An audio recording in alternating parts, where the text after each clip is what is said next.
would you be willing to do to make sure justice was served?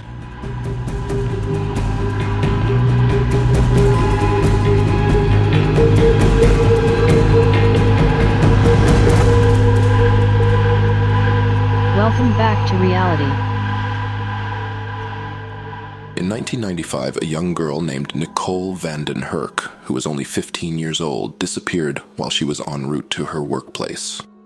Her body was later discovered in a wooded region situated between Mierlo and Lierop on November 22nd of the same year. Nicole Van Den Hurk's birth took place on July 4th, 1980 in Germany, and her mother, Angelica Techmeyer, was a single parent at that time. The identity of her biological father remained uncertain until a formal blood test on July 21st, 1981, revealed that a married man from their neighborhood was indeed her father. His name was officially added to Nicole's birth certificate on April 7th, 1982. After Nicole's birth, Angelica entered into a relationship with Van Den Hurk, whom she eventually married after 2 years of dating. As a family, they moved to the Netherlands, and the last name of baby Nicole and her mother were changed into the last name of Nicole's new stepfather, Van Den Hurk. However, their marriage was short-lived and ended in divorce in 1989, resulting in Van Den Hurk gaining custody of Nicole. On the morning of October 6, 1995, Nicole Van Den Hurk, a 15-year-old girl, set out from her grandmother's residence to ride her bicycle to her holiday job at the Woensel shopping center. Tragically, she never reached her destination. The police immediately launched a search operation, and later that day, at 6 p.m., her bicycle was discovered in the river Dommel. Despite extensive efforts over the following 11 days, which involved scouring the river and nearby forest, Nicole remained missing. Throughout the investigation, the authorities received approximately 300 leads, and on October 19th, her backpack was found near Eindhoven's canal. The grim discovery was made on November 22nd when the police found Nicole's lifeless body in the woods, close to her grandmother's home. A passerby stumbled upon the grim scene. This deeply affected the community, and more than 1,000 mourners attended her funeral. The investigation revealed that Nicole had endured a brutal onslaught.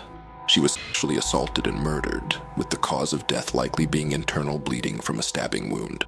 The post-mortem examination exposed the extent of her injuries, which included 2 fractures to her jaw, injuries to her head and fingers, and a rib wound inflicted by a pocket or fishing knife.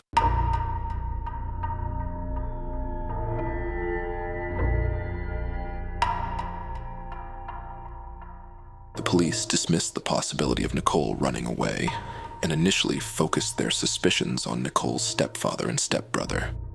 Both individuals were apprehended, but they were subsequently released and declared innocent as no incriminating evidence was found against them. In the months following Nicole's tragic murder, a family friend named Celine Hartogs was arrested for drug trafficking. During her arrest, she made claims of being connected to someone involved in the murder, but investigations yielded no supportive evidence, leading the police to conclude that her assertions were unfounded and unrelated.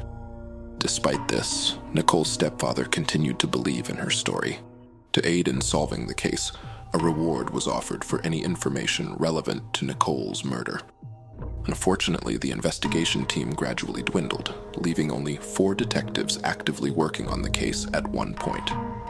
In 2004, a cold case team took charge of the investigation, but their progress eventually stalled, leading to another period of silence surrounding the case. In 1995, the technology was not advanced enough to identify foreign DNA on Nicole's body. Eventually, as all unsolved cases do, the case went cold, but out of nowhere, with no persuasion required, shocking everyone attached to the case. Andy, Nicole's stepbrother, confessed to committing the crime. Back in 2011, Andy Van Den Hurk, Nicole's stepbrother, who was 36 years old at the time, moved to England. Before his apprehension, he made a startling post on Facebook stating, "I will be arrested today for the murder of my sister. I confessed. We'll get in touch soon." Despite the police's desire to hold Andy in custody, the magistrate ruled that there was insufficient evidence to keep him detained. Consequently, he was released a mere 5 days after his initial arrest. Andy was set to go to trial, but first, the body of his stepsister had to be exhumed, and in September 2011 they began to retrieve DNA samples. In a matter of a week, the police reported that DNA had been found. The DNA evidence recovered from the crime scene implicated Nicole's boyfriend, an unidentified individual, and Josta G, with no connection to Andy whatsoever. Despite being innocent, Andy made a false confession due to his belief that his father was responsible for Nicole's murder. This conviction was the primary motive behind his admission of guilt. He explained, "I wanted to get her exhumed and obtain DNA evidence, so I set myself up. I went to the police and told them I did it. It could have gone horribly wrong, but my ultimate goal was to get her exhumed so the truth could finally be uncovered."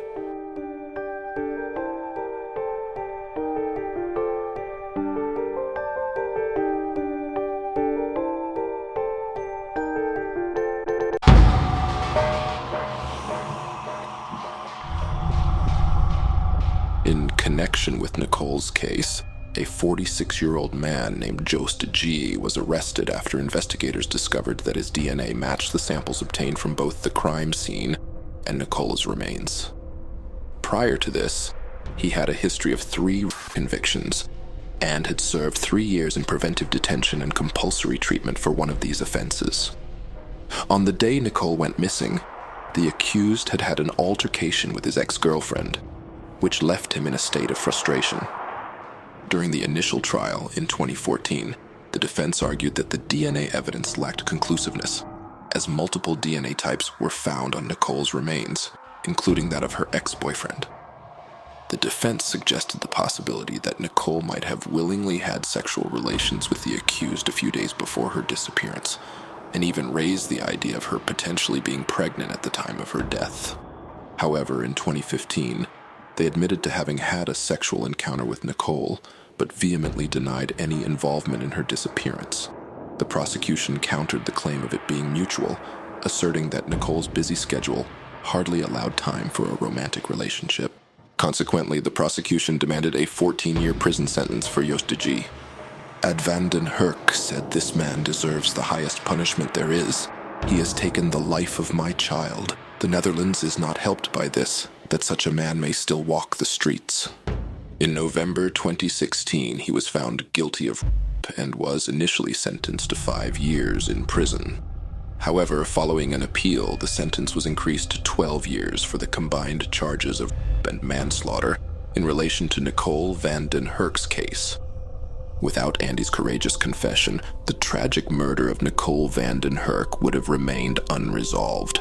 Despite the risk involved in falsely taking responsibility for the crime, Andy's bravery eventually led to the identification and conviction of the true perpetrator. This pivotal development in the case brought much-needed closure for Nicole's family and ensured justice was served for the young woman whose life was taken prematurely. Whilst this story had quite a bleak beginning, it eventually led to a tale of bravery. The heroic act Andy took is not one that many would take. So what became of the hero? Did he live happily ever after like in the movies? Welcome back to reality. In a revelation from an inquest at Suffolk Coroner's Court, the lifeless body of 46-year-old Andy Van Den Hurk was found in his home, tragically succumbing to a devastating mixture of prescription drugs and alcohol. The date of his passing was marked September 2nd, 2022. It was evident that Andy had been fighting an arduous battle with relentless mental health challenges, burdened by the overwhelming weight of depression, anxiety, and substance abuse. The added torment of chronic pain only deepened his struggles, culminating in this sorrowful and untimely end. What would you be willing to do to make sure justice was served? What would you be willing to do to make sure justice was served? What would you be willing to do to make sure justice was served? Please subscribe, like, and share this video to go into the draw to win a free UFO. I've got one, and I'm giving it away in a YouTube giveaway. Thanks for watching, and until next time, keep fearing the living.